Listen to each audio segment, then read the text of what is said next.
Bom dia a todos. Às vezes eu já tive a incumbência de dar a última palavra numa conferência. Acho uma responsabilidade muito grande. Agora, eu não sei, para dar a primeira também é uma responsabilidade também muito grande. No sanduíche, acho que essa parte inicial é uma responsabilidade grande, mas nós estamos juntos para realmente não só cada um receber algo do Senhor para si, para a sua própria vida, mas uma coisa que veio bastante durante esse primeiro período de louvor e nos colocando diante de Deus é esse sentimento de que nós não estamos aqui simplesmente por nós mesmos. Nós estamos aqui, se a gente pensa assim, uma conferência de unidade nacional. Devia ter alguns milhares de pessoas, aqui. Mas nós somos poucos, mas nós somos representativos. Nós representamos, tem vários estados, várias igrejas, várias comunidades, mas nós representamos, nós somos uma pequena amostra do corpo de Cristo, mas nós representamos essa variedade e nós estamos aqui não em favor de nós mesmos, mas estamos aqui em favor desse corpo maravilhoso do Senhor. Amém? Então, isso também é uma grande responsabilidade para cada um de nós. Nós estamos aqui como sacerdotes, nós estamos aqui nos colocando diante de Deus para que algo mude na nossa vida, algo mude na nação, algo mude nos lugares celestiais, algo mude realmente para que o corpo de Cristo e a unidade seja uma realidade. Esse tema realmente é algo ao mesmo tempo simples e profundo, que a unidade vem através da paternidade, claro, da paternidade de Deus. E eu gostaria que a gente abrisse a Bíblia em Efésios 2. Esse texto, inclusive já falei sobre texto numa outra conferência em Cristos, e tenho falado em outros lugares. Esse texto, a segunda metade do capítulo 2 de Efésios, tem falado muito comigo a respeito da unidade, porque vejo aqui, nós vamos fazer uma leitura, depois nós vamos assim procurar entender um pouco mais esses pensamentos que estão aqui, mas só para dar assim uma introdução, só para você entender do que se trata. Esse texto é o texto mais claro, mais extenso, que repete mais na Bíblia, que fala a respeito da obra de Cristo na cruz para trazer unidade entre nós. Porque nós sabemos que Jesus fez uma obra na cruz para nos aproximar a Deus, para tirar a nossa distância de Deus, as barreiras que existem entre nós e Deus. Mas nós temos ouvido, eu acredito que nós temos ouvido muito pouco da obra de Cristo na cruz, especificamente para nos aproximar um do outro, ok? Então eu vou fazer uma leitura a partir do versículo 11, Efésios 2:11, mas eu queria que vocês já observassem esse tema e aquilo que temos, assim, acho que muitas pessoas sempre chamam atenção, que quando a Bíblia, no mesmo trecho, ou mesmo em vários trechos, quando você tem um pensamento, ou uma palavra, ou um conceito que é repetido várias vezes, especialmente dentro de um mesmo texto, você já sabe que aquele tema, aquele pensamento é o mais importante, a ideia, é a revelação mais importante a ser transmitida. Então, vocês vão ver uma repetição de algumas palavras aqui que são muito significativas. Então, Efésios 2:11. Portanto, lembrai-vos de que no passado, vós, gentios, por natureza ou por nascimento, chamados incircuncisão, pelos que se chamam circuncisão, feita pela mão de homens, estáveis naquele tempo sem Cristo, separados da comunidade de Israel, estranhos às alianças da promessa, sem esperança e sem Deus no mundo. Mas agora, em Cristo Jesus, vós que antes estáveis longe, viestes para perto pelo sangue de Cristo, pois Ele é a nossa paz. De ambos os povos fez um só, e derrubando a parede de separação, em seu corpo desfez a inimizade, isto é, a lei dos mandamentos, contidos em ordenanças, para em si mesmo criar dos dois um novo homem, fazendo assim a paz. E pela cruz reconciliar ambos em Deus, em um só corpo, tendo por ela destruído a inimizade. E vindo ele, proclamou a paz para vós que estáveis longe, e também para os que estavam perto.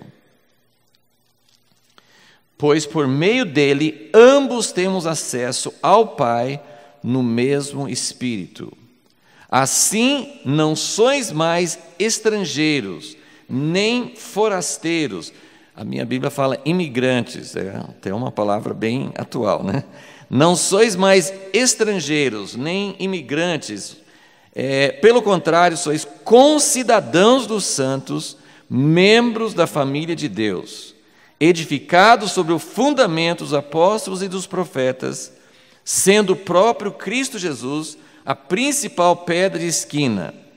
Nele o edifício inteiro, bem ajustado, cresce para ser templo santo no Senhor, no qual também vós juntos sois edificados para a morada de Deus no Espírito. Amém?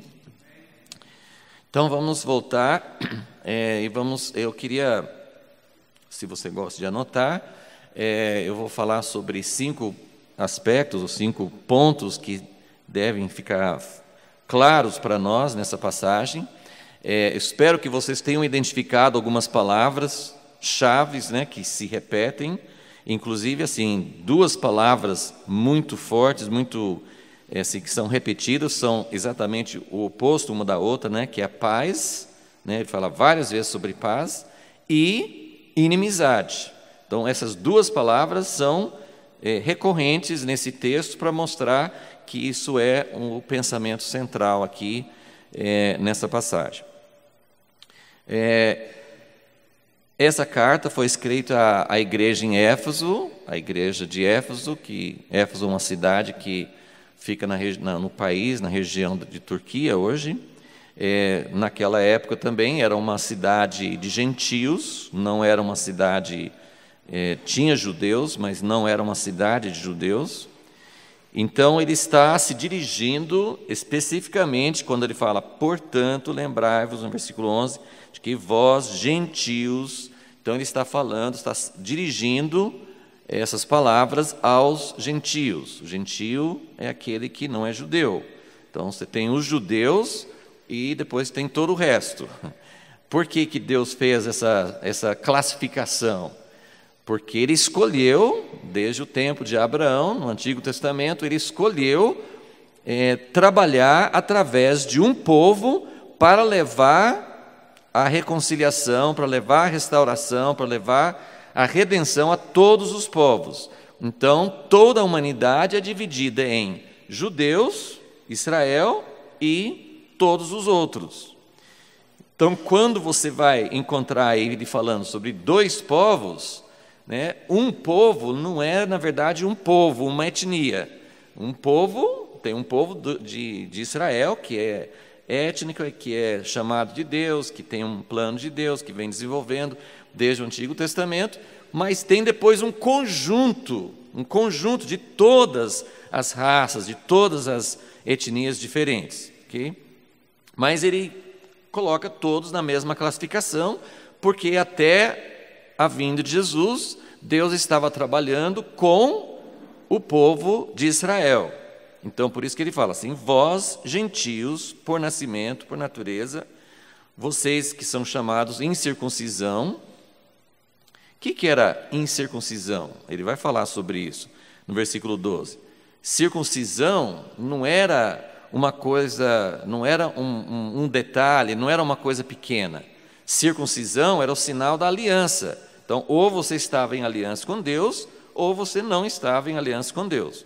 Então, vocês eram a incircuncisão, e aí ele faz essa descrição no versículo 12, que vocês estavam sem Cristo, separados da comunidade de Israel, estranhos às alianças da promessa, sem esperança e sem Deus no mundo.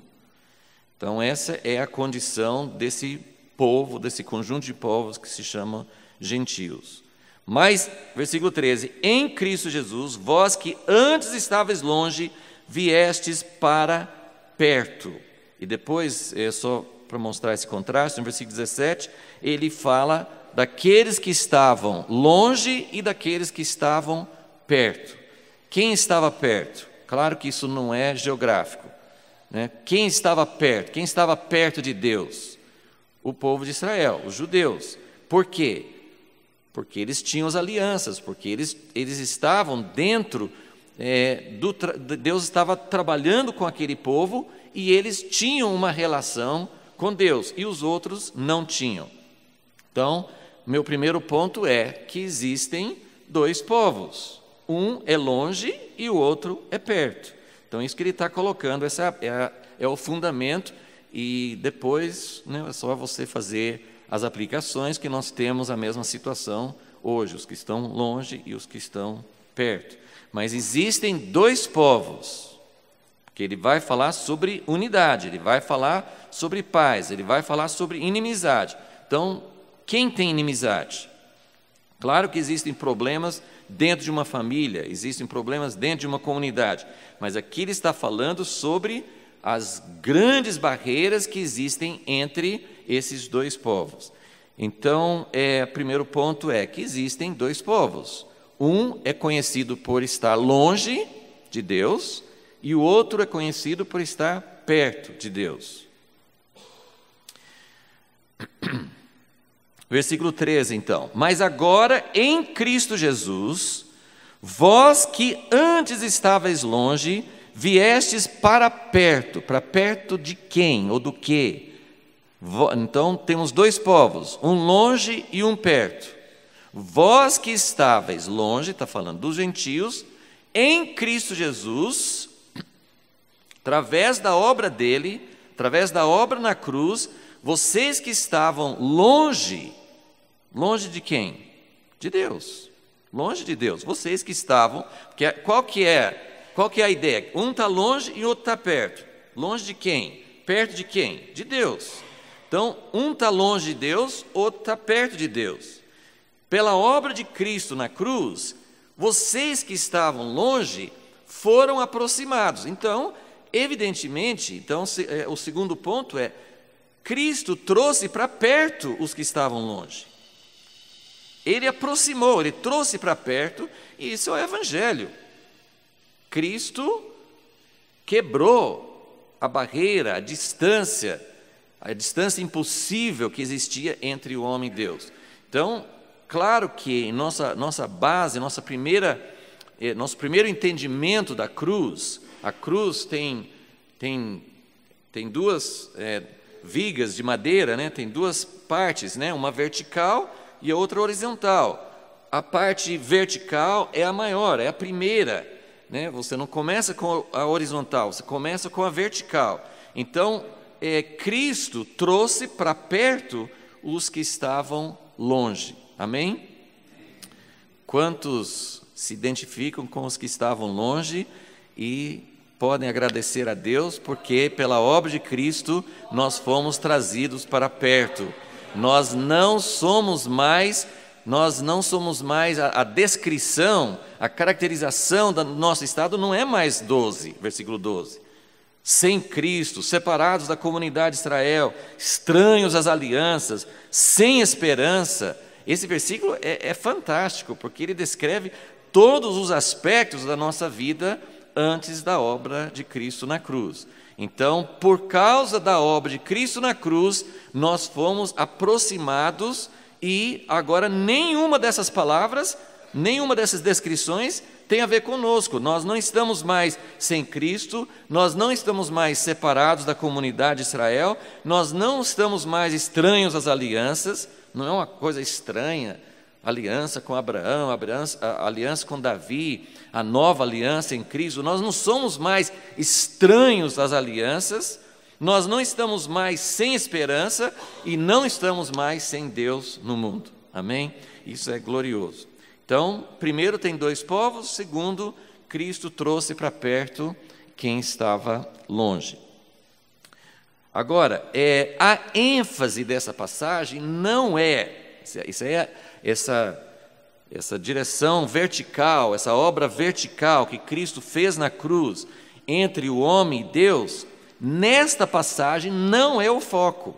Ele começa, versículo 13, vocês que estavam em Cristo Jesus foram aproximados. Então, é a obra vertical, é a ponte, é a ligação entre o homem e Deus, é a religação entre o homem e Deus. Mas esse não é o foco dessa passagem. Não é o que ele vai ficar repetindo, é o foco em muitas outras passagens. Segundo os Coríntios 5, que Cristo nos reconciliou com Deus, você vai encontrar ali só falando da vertical, só a vertical, né? Nós somos novas criaturas, nós nascemos de novo, nós fomos reconciliados, nós nos tornamos embaixadores para reconciliar outros com Deus, é falando da vertical. Mas essa passagem de Efésios, ele está enfatizando outro aspecto. Então vamos continuar para ver assim, quanto que ele vai enfatizar esse outro aspecto de Cristo na cruz. E o que me impactou, desde quando essa verdade se tornou muito real para mim, o que me impactou é que nós sabemos muito bem que a única ligação entre Deus e o homem é Jesus Cristo na cruz. É a única esperança, é a única chance que nós temos de estar ligados novamente com Deus. E se você rejeita a obra de Cristo na cruz, não tem outra esperança, não tem outra maneira de chegar perto de Deus. Então, a obra de Cristo na cruz é maravilhosa, abre uma porta, abre uma oportunidade que nós não tínhamos, e se nós não aceitarmos, se nós não entendemos esta obra de Cristo na cruz, nós não temos outra forma de nos apresentar a Deus. Agora, essa outra obra que Cristo fez na cruz, também é a única maneira de ter a outra parte da obra de Cristo na cruz. Então é isso que eu queria assim, que o Senhor realmente implantasse, imprimisse, estampasse no nosso coração, que existe uma outra obra que Cristo fez na cruz.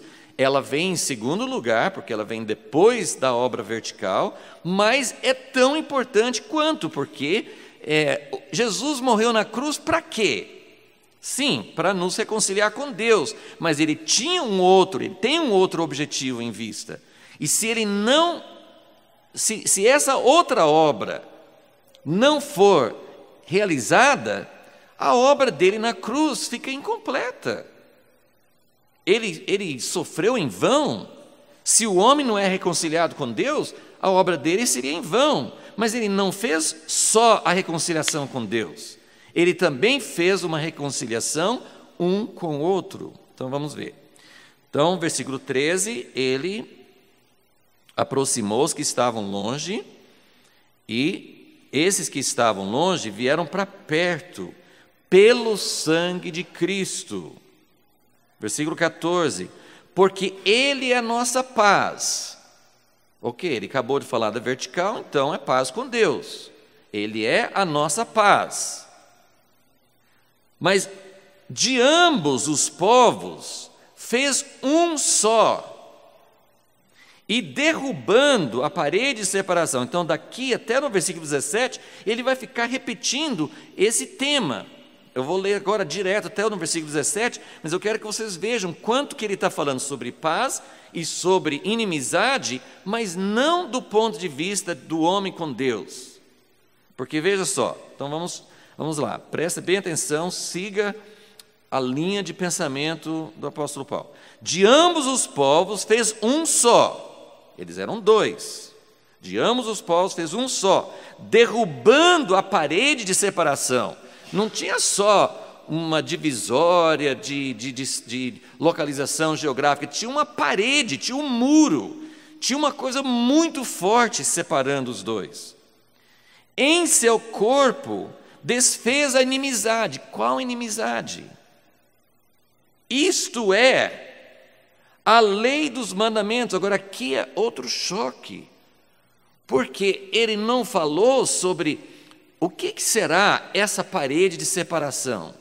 O que é que existe aqui que separa os dois de tal forma que Cristo precisou morrer na cruz para nos reconciliar com Deus, mas também para derrubar essa parede de separação. O que poderia ser tão forte, tão difícil? Porque a separação entre o homem e Deus é algo intransponível, é algo impossível. Se não fosse a morte de Cristo, nós não teríamos outra esperança. Agora, entre esses dois povos também não teria outra esperança, porque é uma parede, é um muro, é uma muralha, é uma coisa muito grande, não tem como esses dois povos se tornarem um só, mas ele derrubou a inimizade, ele derrubou a parede de separação, em seu corpo desfez a inimizade, isto é a lei. O que é a lei? A lei é a Bíblia. No tempo em que Paulo escreveu essa carta, não tinha o Novo Testamento. Quando ele falava, aqui ele não usa o termo escrituras, mas de onde que vem a lei dos mandamentos contidos em ordenanças? Eu já vi gente, eu sei que tem uma palavra grega que tem a ver com decreto, e eu já vi pessoas fazendo toda uma defesa da ideia de que isso aqui não é a lei de Deus, isso aqui é a tradição, são as tradições que dividem. Pode até ter alguma verdade nisso, mas você pode ver esse mesmo tema em outras partes da Bíblia, mostrando o ponto central que a gente vai tentar abrir um pouquinho daqui um pouquinho. Mas a lei dos mandamentos é a lei de Deus, é a palavra de Deus. A lei de Deus fez uma separação entre os dois povos, e Jesus não morreu na cruz. Gente, calma, fiquem tranquilos. Jesus não morreu na cruz para tirar a lei. Ele não morreu na cruz para tirar a verdade da Bíblia. De repente agora o que está no Velho Testamento não é mais verdade. Não é isso que ele está falando. A lei dos mandamentos e das ordenanças gerou alguma coisa que Deus não queria. Esse é o problema. Mas eu quero que vocês entendam, eu quero que vocês fiquem chocados, que quem criou essa parede de separação foi exatamente o que os homens fizeram com a lei de Deus. Então, Jesus precisou morrer na cruz para derrubar essa parede. Ela era tão séria, e é tão séria, e sabe aquela coisa assim que você derruba uma parede e as pessoas levantam outra? Em seguida, essa parede, ela tem uma capacidade de regeneração, né, que não é favorável para nós. Porque quando você derruba uma parede, nós já levantamos outras, faz parte da nossa natureza humana. Nós fazemos, isso aqui está falando sobre judeus, porque eles tinham aquelas coisas de comida, eles tinham aquele preconceito. Deus precisou mandar uma visão 3 vezes para Pedro, falando de animais impuros, para ele conseguir ir na casa de Cornélio, e depois que ele foi na casa de Cornélio, o pessoal dele lá de Jerusalém chamou Pedro para assim: o que você foi fazer lá? Isso aí você olha assim, deixa eu ver onde na Bíblia fala que um judeu não podia entrar na casa de um gentio para comer. Eu não achei esse versículo na Bíblia ainda, nem no Velho Testamento, eu não achei. Então, existem tradições, existem costumes, existem situações que nós criamos, mas, gente, isso aqui não é só em relação a leis de alimentos ou de outras coisas, de rituais dos judeus. Isso é o que nós fazemos com as verdades da palavra de Deus. Então, versículo 15: em seu corpo desfez a inimizade, isto é, a lei dos mandamentos contidos em ordenanças, para em si mesmo criar dos dois um novo homem. Isso significa que os dois povos se tornaram um só e ganharam uma nova identidade, que inclusive Pedro já fez menção hoje, de que a nossa identidade não é a nossa igreja, a nossa tradição religiosa, a nossa identidade em Cristo é um novo homem. Tem várias figuras, várias alegorias. Nós somos uma noiva, nós somos um novo homem. No final do capítulo aqui, nós somos um templo edificado para a habitação de Deus. Então, Ele nos deu uma nova identidade.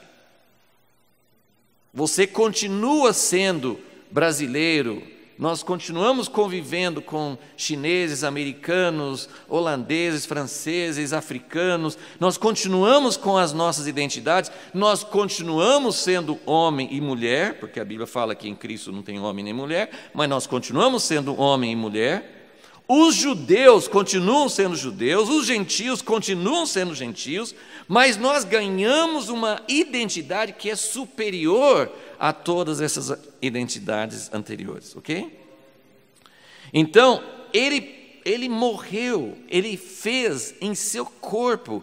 Vocês percebem quanto ele está falando sobre algo que não é alguém...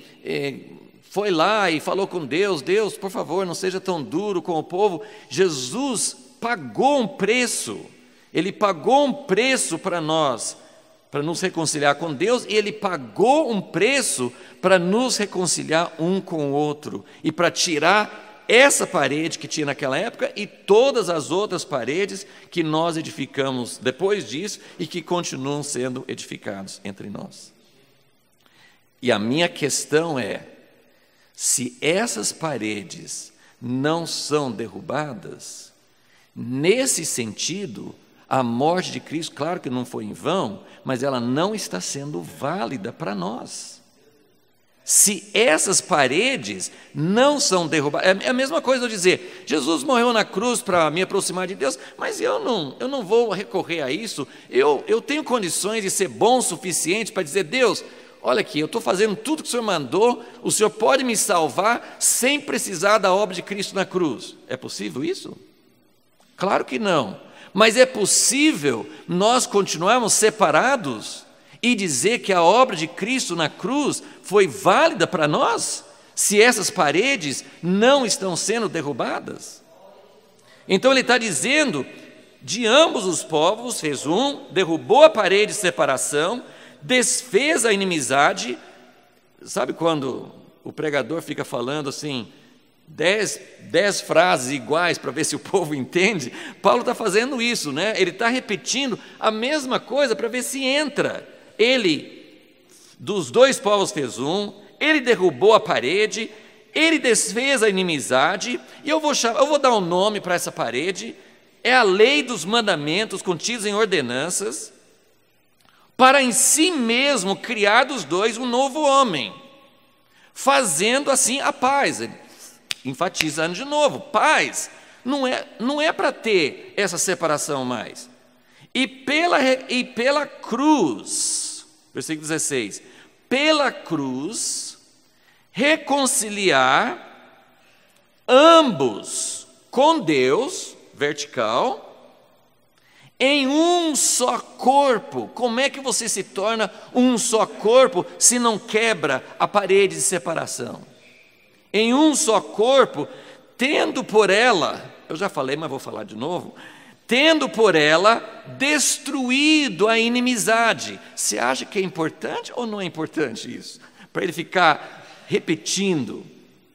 Tendo por ela destruído a inimizade, e vindo ele, Jesus, proclamou a paz, terceira ou quarta vez que ele fala paz, proclamou a paz para vós que estáveis longe e também para os que estavam perto.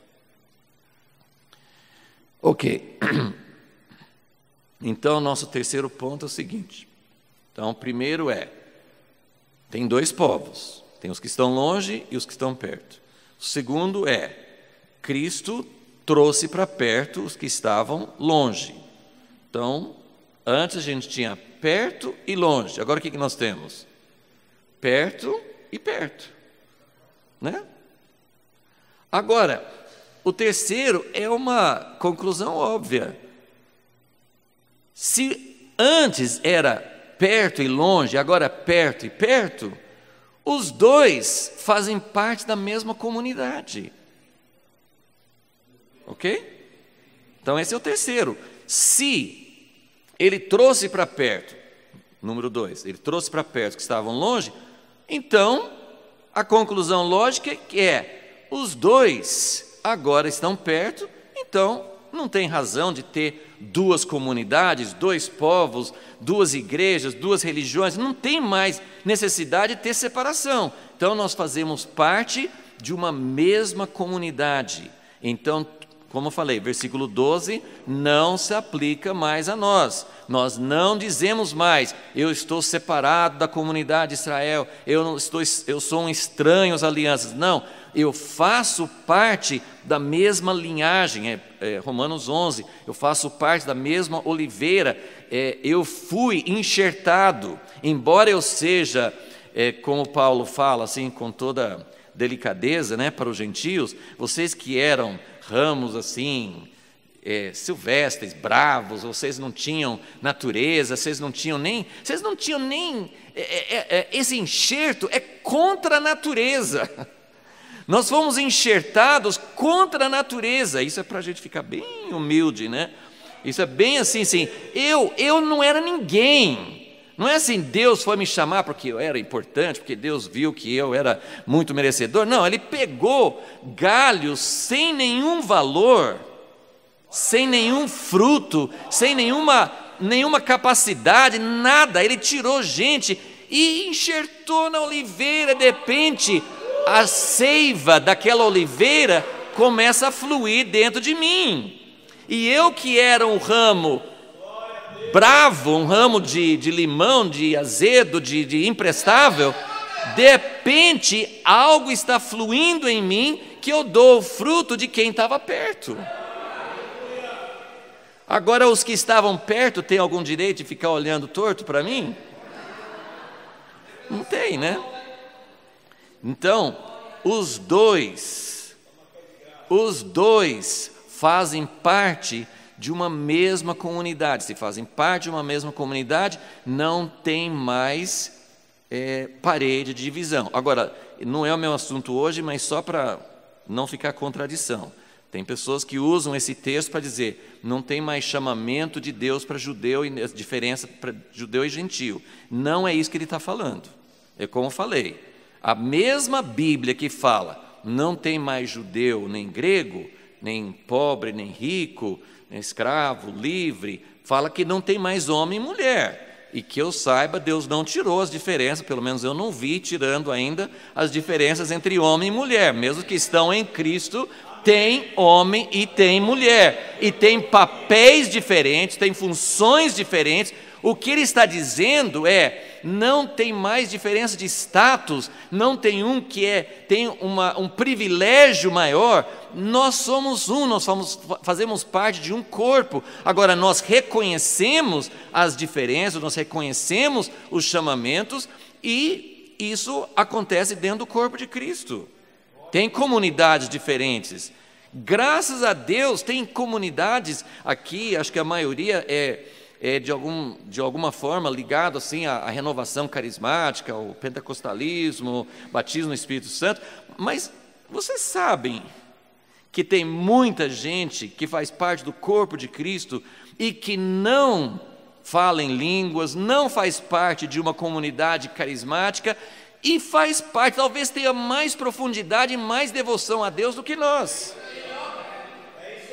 Cadê?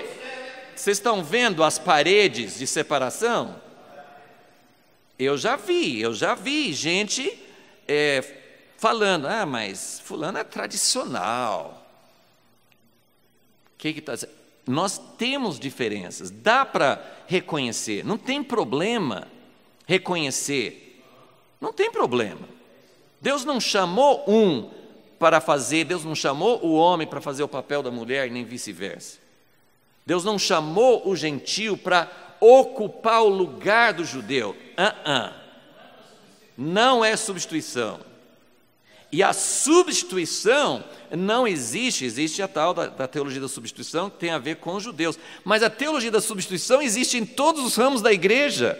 As igrejas carismáticas pregam, sem falar abertamente, mas pregam a teologia da substituição em relação aos tradicionais. Vocês não são mais importantes, nós que somos o povo de Deus. Isso se repete milhares e milhares de vezes na história da igreja e hoje em dia. Então, o terceiro ponto é que os dois fazem parte de uma mesma comunidade. Existem diferenças de papel, diferença de função, e nós devemos reconhecer, devemos valorizar pessoas que são diferentes. É a coisa mais difícil, não é? Você valorizar alguém que é totalmente diferente de você. Quem que é o extrovertido que valoriza o introvertido? Né?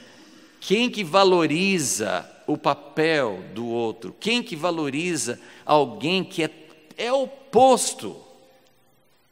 E tem gente que às vezes, você fica pensando assim, como é que um casal, né? Às vezes você olha para um casal e fala assim, como é que esse casal, um totalmente introvertido e o outro totalmente extrovertido, como é que os dois resolveram se juntar? Alguns é porque não descobriram antes, né? Descobriram depois. Mas Deus faz isso, Deus coloca pessoas diferentes. Agora, tem diferenças que não vão trabalhar necessariamente tão em conjunto. Tem diferenças que Deus vai colocar.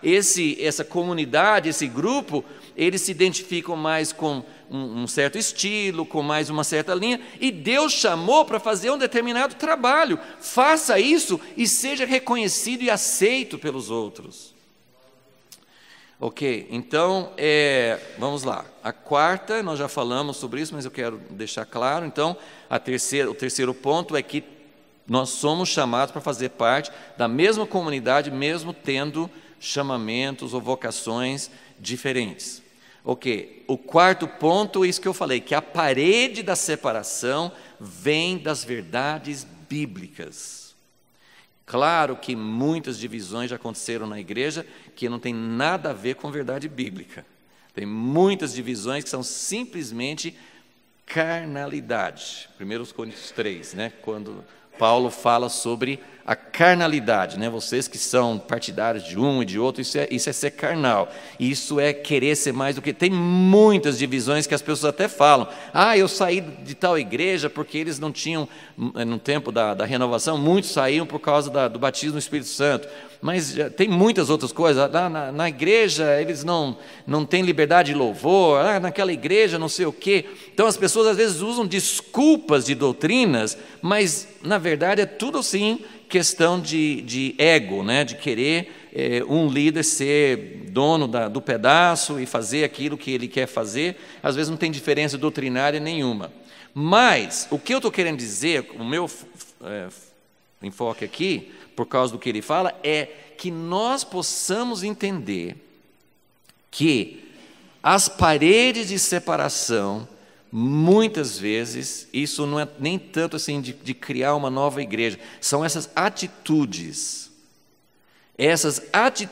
que têm fundamento. Nós tiramos isso da Bíblia, até mesmo a ideia assim, esse aqui são os salvos, todos os outros que estão fora não são salvos. Eu fiquei pensando, gente, como é que a gente descobre quem é salvo e quem não é salvo? Só um parênteses, isso é verdade, né? Tem uma igreja, eu fiquei sabendo, eu não fui na igreja que eles revelam ao contrário, né? Mas tem uma igreja, não sei se estão fazendo isso ainda, que eles têm uma revelação se a pessoa está escrita no livro da vida ou não. E até, olha só, até de pessoas que já morreram. Artistas, pessoas assim, fulano, né, tal, e eles têm a revelação lá, né? Eu não sei como é que eles tiveram esse acesso ao livro da vida, né?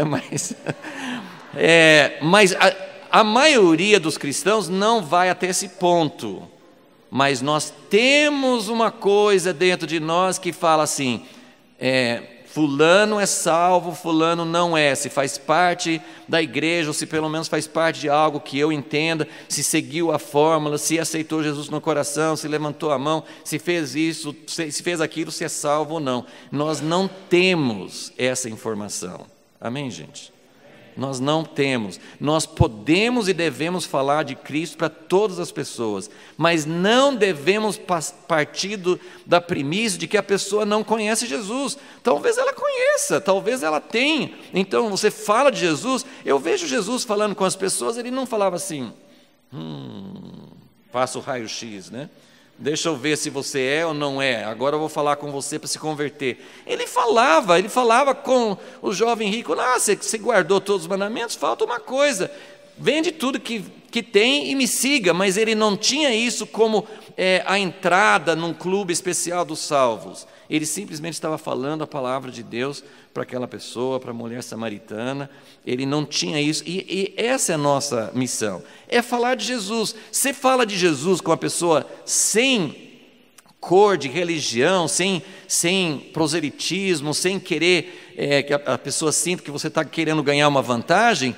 De repente você fala de Jesus, a pessoa também, pois eu amo Jesus também, eu sou apaixonado, não sei o quê. Pronto, você já vai encontrar uma testificação que aquela pessoa também tem a semente de Deus nela, né? Então, nós precisamos ter essa atitude. As verdades da Bíblia, nós usamos essas verdades para fazer separação, ok? Eu vou dar alguns exemplos, mas só para completar aqui. Então, o quinto ponto é o versículo 18. Pois por meio dele, ambos os povos, temos acesso ao Pai, ao mesmo Pai. É muito simples, mas é muito profundo. Se a gente entendesse isso, pronto, acabou. Por que eu vou fazer separação com você se você tem acesso ao mesmo Pai? Só tem um Pai, não tem dois, não tem duas famílias. Todos nós temos acesso ao Pai no mesmo Espírito. Então, esse é o tema do nosso encontro, é que nós somos um por causa do mesmo Pai. Toda a Trindade está envolvida nisso. Como é que nós fazemos parte do mesmo corpo? Por causa do sangue de Cristo. E nós temos, por causa do sangue de Cristo, nós temos acesso ao mesmo Pai, a nossa ligação. Jesus veio para nos ligar ao Pai, pelo sangue de Jesus e no mesmo Espírito. Então, é isso que nos une, é isso que nos torna um. A paternidade de Deus nos torna um só. Eu creio que várias outras pessoas vão, no decorrer de hoje, amanhã, esse tema vai ficando mais claro. Eu acredito que o Pedro vai falar sobre uma história de Jesus, vai falar sobre a história do pai, né? A gente chama do filho pródigo, né? Mas Pedro tomou a liberdade de mudar o nome da parábola. Ele tem liberdade para fazer isso porque, na verdade, o nome da parábola não é bíblico, né? Então, ele pode dar outro nome à parábola. Depois ele vai falar qual que é o nome. Mas o foco da parábola não é o filho, mas é o pai, né? Então, qual aqui, acho que a maioria são pais e mães, qual é a maior alegria ou a maior tristeza dos pais? Os pais antigamente tinha famílias enormes, né? Eu sou de uma família de 6 irmãos, mas eu conheci muitas famílias de 10 filhos, né? 8, 10, 12 filhos, 14 filhos, né? Todos os filhos têm uma ligação especial e única com o pai e mãe, certo? Mas quando não tem ligação entre os filhos, essa é uma tristeza. é uma tristeza que a gente não sabe calcular. Mas Deus nos deu esse privilégio de ser pais e mães, para que a gente pudesse entender um pouquinho do coração dele como pai. Quando os filhos estão separados, quando os filhos estão brigados, os dois filhos amam o pai, amam a mãe, chegam e conversam, não tem barreira nenhuma, mas um com o outro, problema, barreira. O pai fica contente, a mãe fica contente, porque eu gosto de você do mesmo jeito, a gente tem um relacionamento perfeito. Isso, claro, isso é maravilhoso, é a linha vertical. Jesus recuperou essa ligação nossa com o pai. Mas ele fica contente quando não tem a ligação entre os filhos? Não fica. Então, voltando, eu fico muito impactado. E que o Espírito Santo possa nos impactar. Que a obra de Cristo na cruz, sim, ganhou nossa reconciliação com Deus, mas também pagou o mesmo preço alto, mesma obra dele, na mesma cruz, no mesmo corpo que ele deu por nós, ele deu para que nós pudéssemos ser um. Se nós não formos um, a obra dele, nesse sentido, não teve validade para nós. Eu não consigo falar nisso sem lembrar dos morávios, né? Porque os morávios eram um grupo de cristãos perseguidos no século XVIII. Cada um estava sendo perseguido em algum lugar na Europa, e eles eram de igrejas diferentes, e todos eles encontraram refúgio na propriedade do tal de Conde Zinzendorf. Mas eles, quando os cristãos são perseguidos, eles param de brigar entre si. Não dá para ficar brigando, né? Quando eu já vi histórias de católicos e evangélicos na mesma cela, né? É por isso que o meu irmão fala assim que a igreja em celas é melhor do que a igreja em células, né? Porque assim, quando você fica na mesma cela, eu duvido que você faça, mas você acredita naquela doutrina, não sei o quê? Eu duvido que você vai falar nisso. Só que quando sai da cela, quando eles saíram da perseguição e foram ficar lá no Conde Zinzendorf, eles começaram a brigar de novo. E o Conde Zinzendorf, que acolheu todo mundo, que não tinha preferência por ninguém, ele ficou muito triste. Como que vai fazer esse povo brigando entre si? Bom, para resumir, eles tiveram uma revelação do Cordeiro, numa celebração da Eucaristia, da Ceia do Senhor. Eles tiveram uma revelação do sofrimento de Cristo na cruz. E esqueceram de todas as diferenças e foram para o mundo inteiro como missionários, e o lema deles era para que o sofrimento do Cordeiro não fosse em vão. Gente, isso é tremendo. Isso é tremendo, para que o sofrimento do Cordeiro não fosse em vão. Bom, eu só vou citar Mateus 23, que o nosso manso e humilde Jesus, que só falava palavras boas, né? Jesus não era assim. As palavras de Jesus eram cheias de graça. As palavras de Jesus eram maravilhosas, né? O povo às vezes não entendia tudo, mas ficava super atraído pelas palavras de Jesus. Mas Jesus podia falar duro ou não? Você quer um capítulo inteiro que Jesus fala duro? É Mateus 23.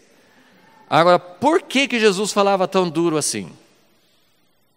Porque exatamente o que nós estamos falando aqui hoje, os escribas e fariseus, que somos nós, gente, sinceramente, você vai falar assim, quem são os escribas e fariseus hoje? Você estuda a Bíblia, você conhece um pouco a Bíblia, então você já é escriba ou fariseu. Por quê? Porque automaticamente nós fazemos o que os escribas e fariseus faziam. E Jesus falou assim, ai de vós, porque vocês nem entram e nem deixam os outros entrar. E vocês atam cargas pesadas. Aonde que eles arrumaram aquelas cargas? Tudo bem, eles arrumaram umas cargas que não tinha na Bíblia. Mas eles pegaram muitas cargas que tinha na Bíblia. É isso que eu quero dizer. Eu não estou desfazendo em nada do Velho Testamento, das verdades de Deus. Eu não estou dizendo que Deus não se importa com verdade. Eu não estou dizendo que Deus não se importa com santidade. Eu estou dizendo que nós estamos fazendo com a Bíblia o que não deveria ser feito. Nós estamos criando muros, nós estamos afastando as pessoas. Jesus falava duro, mas as pessoas vinham a ele quando ele veio. Eu só vou dar um exemplo. Quando ele foi na casa do fariseu, em Lucas 7, veio uma mulher de vida impura e foi lavar os pés dele. E o fariseu na mesa, aquele que convidou Jesus para almoçar ou jantar com ele, ficou pensando, vamos ver se o cara realmente tem discernimento. Vamos ver se ele sabe quem é essa mulher. E vocês conhecem a história, Jesus começou a falar, falou assim, olha, ela me amou muito mais do que você. Mas o que é a questão? E você pode usar muitos, a mulher que foi pega em adultério, que todo mundo queria jogar pedras, você pode ver muitos e muitos exemplos de como Jesus, ele não falou assim, paz e amor, pode vir e continuar na imoralidade, na vida. Não, Jesus não era, ninguém podia culpar Jesus. Eu fico impressionado que quando eles quiseram inventar uma acusação contra Jesus para pôr na cruz, ninguém falou uma coisa, ninguém conseguia achar algum indício de que Jesus comia com os publicanos, então ele também era corrupto, que Jesus ficava com as prostitutas, então ele também era imoral. Ninguém podia, eles estavam tentando, eles queriam achar, não conseguiram achar. Então Jesus não tinha nada de conivência com o mundo, mas as pessoas eram atraídas, não eram afastadas por ele. E nós podemos fazer entre irmãos e irmãos e entre pessoas. É como eu disse, tem muita gente que não está na igreja, mas você sabe se essa pessoa realmente não pertence a Jesus? Tem muita gente, até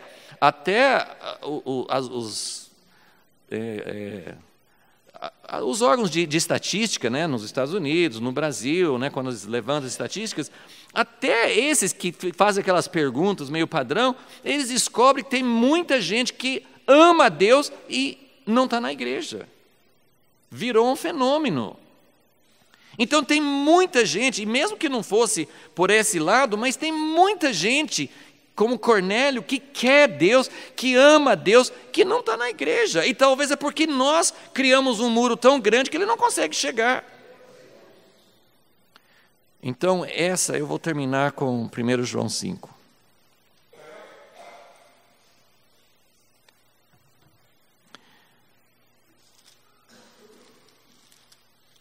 Você sabe que em 1 João ele fala muitas vezes, no capítulo 3, ele fala que, vamos ler antes do capítulo 5, só vamos ler no versículo 3,14. Nós sabemos que já passamos da morte para a vida, porque amamos os irmãos.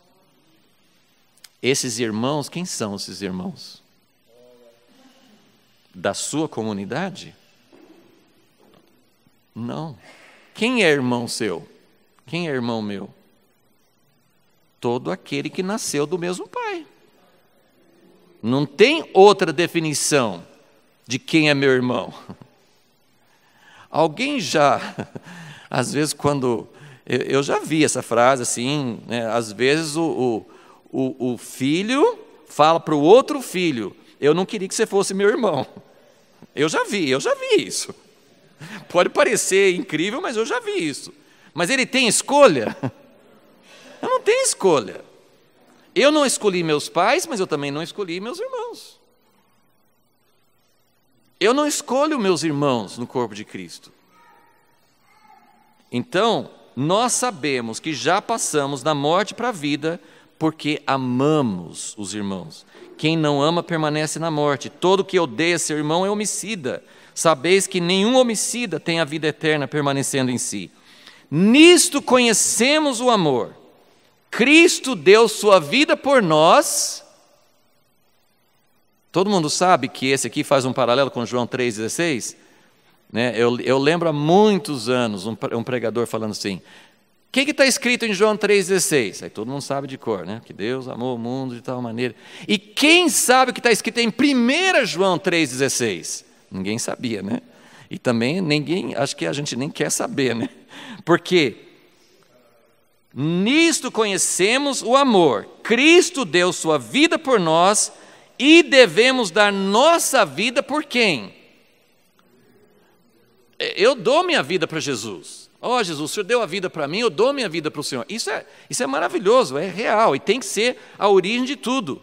Mas aqui está dizendo, nós devemos dar nossa vida pelos irmãos. Ok, então, só para fechar esse pensamento. 1 João 5, versículo 1. Todo aquele que crê que Jesus é o Cristo é nascido de Deus. E todo aquele que ama, a minha tradução, eu vi várias traduções que falam pai, a minha não fala pai, a minha fala assim, todo aquele que ama o que o gerou. Quem gerou Jesus? O Pai. Então, ele é o Pai. Então, todo aquele que crê que Jesus é o Cristo é nascido de Deus. E todo aquele que ama o que o gerou, quem gerou? O Pai. Ama também o que dele é nascido. Gente, não é simples. Não é muito simples. É muito simples. Como que nós vamos encontrar a unidade? Mais amor por aquele que deu a vida por nós. E quando você entender, eu acho que a gente não entendeu isso direito. A gente é como aqueles filhos que falam assim, meu pai ou minha mãe me amam e eu não preciso amar e nem preciso combinar com meus irmãos. A relação deles é também com pai e mãe, mas eu não preciso ter relação. Como você voltando para o capítulo 3, versículo 17, quem, pois, tiver bens do mundo e vendo seu irmão em necessidade, fechar-lhe o coração, como o amor de Deus pode permanecer nele? Essa frase veio muito forte. Como eu posso dizer que amo a Deus? Ele fala várias vezes nessa epístola. Você não pode falar que ama a Deus que você não viu e quando você não ama seu irmão que você está vendo.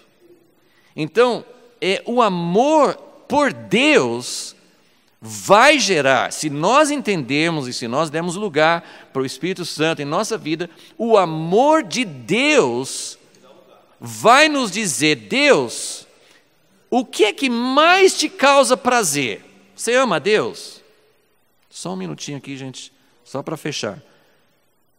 Você ama a Deus de verdade? Se você ama a Deus de verdade, você não vai perguntar para Deus o que é que te dá prazer, o que eu posso fazer para te dar prazer.